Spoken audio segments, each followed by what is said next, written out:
2019년 또 멀리는 2020년 여러분이 스포츠 사회학을 어떻게 이제 공부를 할 것인가. 스포츠 사회학은 여러분 한 13분의 20문제를 풀어야 됩니다. 스포츠 사회학은 쉬워요. 그래서 5과목 중에서 스포츠 사회학을 빼놓고 시험을 보는 수험생은 거의 없어요. 제가 지금 몇 년째 강의를 하고 있지만, 그래서 이제 스포츠 사회학이란 무엇인가, 그래서 정체성에 대해서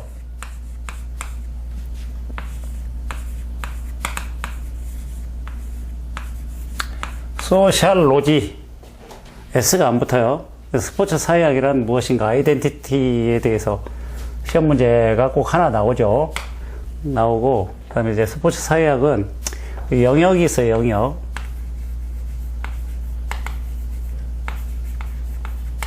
영어로 쓰니까 또 여러분 이제 겁낼 필요 없습니다. 왜냐면 한글로 다 써주기 때문에. 저는 책을 안 보고도 이렇게 강의를 할 수가 있어요. 그래서 스포츠 사회학은 스포츠라는 사회에서 일어나는 인간의 행동에 대한 그러한 연구를 하는 학문이 바로 이제 스포츠 사회학인데, 스포츠 사회학은 또 이렇게도 얘기해요. 사회학하고 스포츠 과학의 그 만남, 교집합이다. 그래서 학제적 학문이라고도 합니다.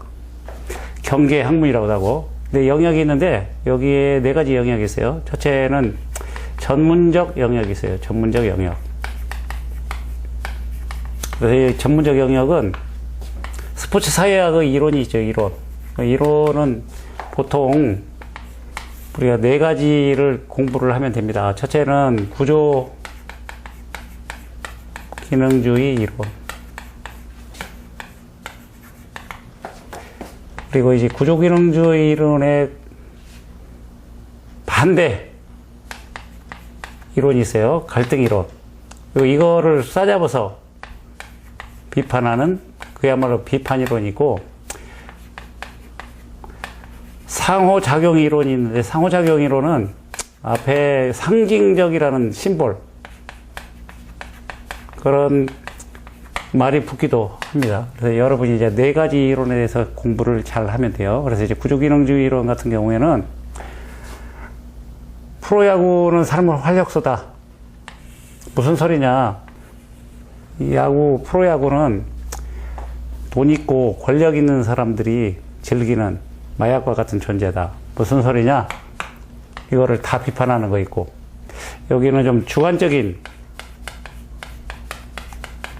해석을 하고 나 자신을 강조하는 그런 입장에서 보는 이론이 바로 이게 4가지 이론인데, 이 4가지 이론에 대해서 좀 공부를 여러분이 해야 빨리빨리 풀 수가 있어요, 문제를. 또 하나는 무슨 영역이 있어요? 전문적, 그 다음에 거시적. 제가 지금 목소리가 좀 안 좋습니다. 감개들. 그 다음 미시적, 거시적이 있으니까 미시적이 있겠죠? 하나는 전체적 영역, 이렇게 있습니다. 그래서 제가 지금 물론 그 전 거도 있지만 2015년부터 2018년까지 20문제씩 출제되었으니까 4년간 몇 문제 있겠어요? 100문제 있습니다. 100문제 계보가. 그래서 이 100문제를 가지고 2019년 또 2020년 출제될 수 있는 문제를 다 내다보고 있어요. 왜 100문제죠? 4년간인데 2015년도에는 사회학이 40문제가 나왔어요. 전문하고 생활을 따로따로 했기 때문에. 그리고 2016년부터 이제 통합을 해서 전문 생활이 어떻게 돼요? 하나의 문제로 같이 보죠, 시험을. 그렇기 때문에 100문제입니다. 그래서 저희 교재에 계보를 제가 다 만들어 놓고, 이렇게 이제 스포츠 사회학을 여러분이 최소한도 16문제 이상 맞도록 이렇게 지금 하고 있습니다. 대학이라든지 단체. 그러면 이제 거시적 영역에 어떤 영역이 있느냐. 거시적 영역은 정치, 경제, 그리고 문화, 교육, 또 시험에 잘 나오는 여성이죠, 여성. 우리 페미니즘이라든지 이런 것들. 그래서 여기에 뭐가 있어요? 우리 국제 정치 현상으로서 바라보는 스포츠가 있죠. 그래서 외교적 갈등이라든지, 그 다음에 국위 선양이라든지, 국제 이해 및 평화라든지, 또 갈등 및 전쟁의 촉매라든지, 이런 요소들로 이렇게 문제가 나오는 것들이 바로 이제 스포츠와 정치고, 스포츠와 정치는 불가분의 관계죠. 뗄래야 뗄 수 없는 거죠.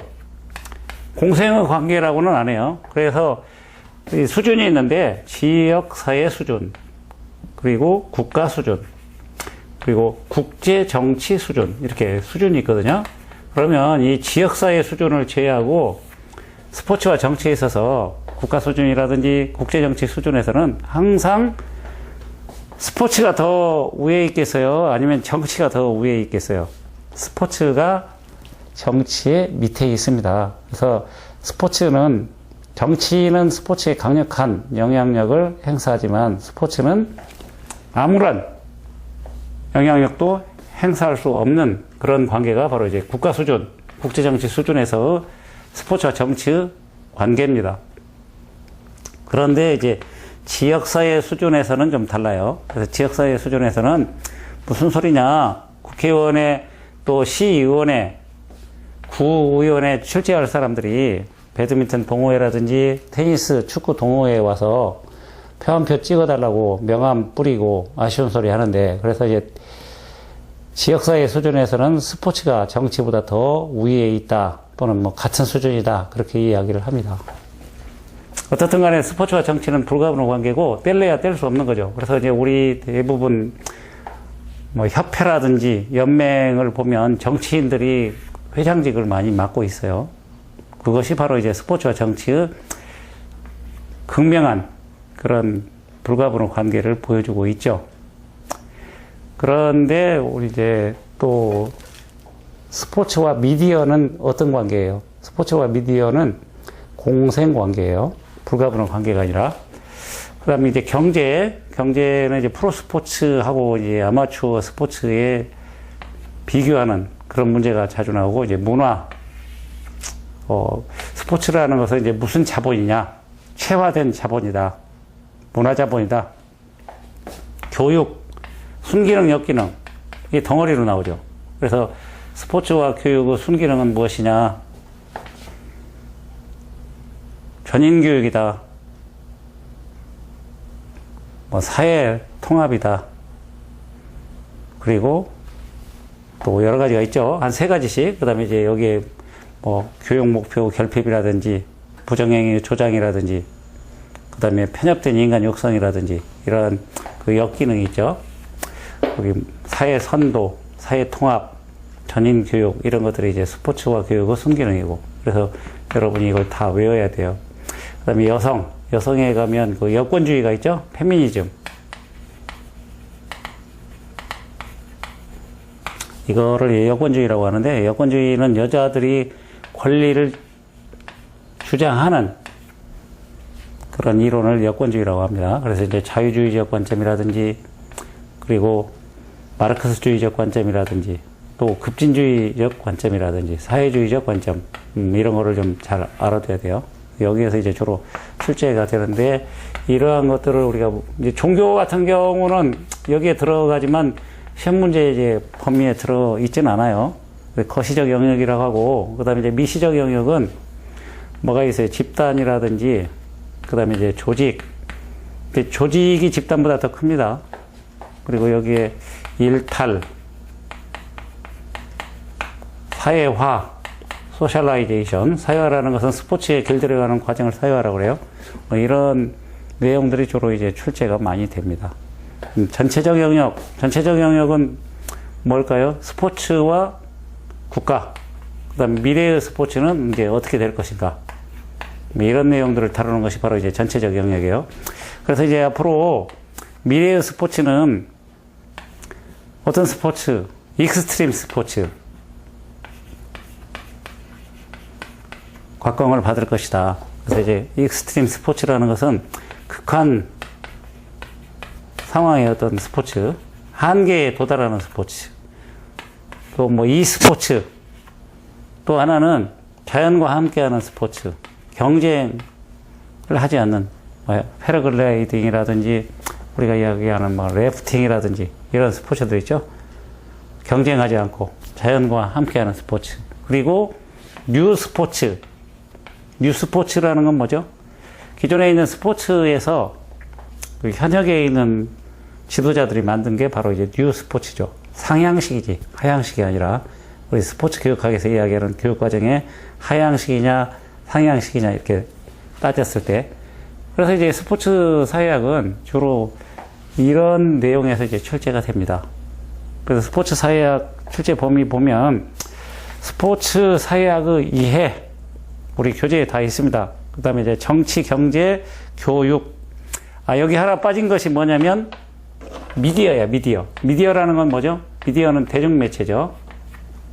아까 제가 스포츠와 정치는 불가분의 관계고 미디어는 무슨 관계라고 그랬어요? 스포츠와 미디어는 공생 관계다.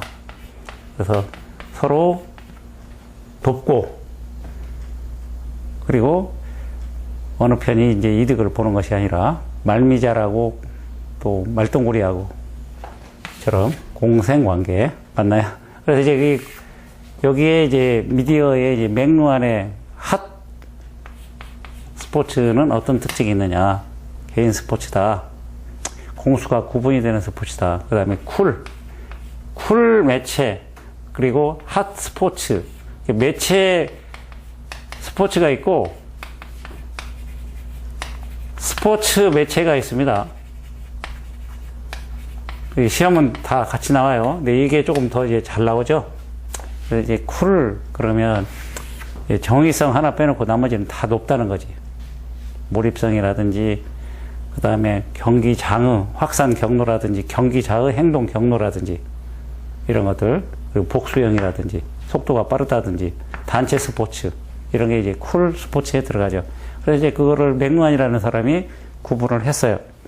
그래서 스포츠 사회학은 여러분이 절대 빼놓을 수 없는 5과목 중에서 과목이고, 또 놓쳐서는 좋은 점수를 놓쳐서는 안 되는 과목입니다. 그래서 무조건 16개 이상, 80점 이상 여러분이 스포츠 사회학에서 점수를 따고, 그 다음에 좀 어려운 과목에 이제 보태주는 그런 이제 과목이 되어야 됩니다. 그 스포츠 사회와 일탈, 미래 사회의 스포츠 이렇게 되어 있어요. 범위. 그래서 이제 범위는 사실 제가 이거 다 여기에서 좀 제시를 한 겁니다. 그리고 일일이 이렇게 제가 이제 판사를 해가면서 여러분 아주 똑똑하게 잘 보이도록 빔으로 하지 않고 강의를. 그리고 이제 저희 교재가 한 100페이지로 아주 그 갈래를 짜고 또 짜고, 그래서 가장 쉽게 제가 많은 시간을 걸려서 요약을 해놨습니다. 또 있을 거는 다 시험 범위에 있도록 전체를 여러분이 공부할 수 있도록. 근데 시험은 깊게 나오진 않지만 범위는 골고루 전체적으로 다 나옵니다. 수업 문제가 여기저기서 정체성에서부터 여기 미래의 스포츠까지. 여러분 스포츠 사회학 10분 내에 16개 맞힐 수 있다. 자신감 가지고 2019년 또 더 나가서는 2020년 같이 여러분 공부를 합시다. 화이팅입니다.